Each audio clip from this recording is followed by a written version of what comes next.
Hey, what's up everybody? Welcome back to the channel. In this video, I will be telling you how to transfer from earn to spot in the Binance application. For that, the process is very simple. All you have to do is to follow the video till the end to get to know about it. So first thing first, open up your Binance application and go to the trades. In the trades, there is three button on the three dot option on the top right corner. Just tap on it. Here you will see that there is a transfer button right over here. Just tap on it. Once you do it, you can select different sort of options from, for example, from funding, gross margin, and even you can use USDT features and coin MX margin, isolated margin. For example, I'm going to go with the funding one to the spot wallet.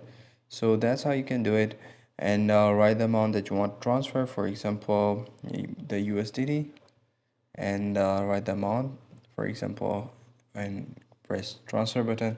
So the transfer is successful right over here. So that's how you can do it. I hope you find this video helpful.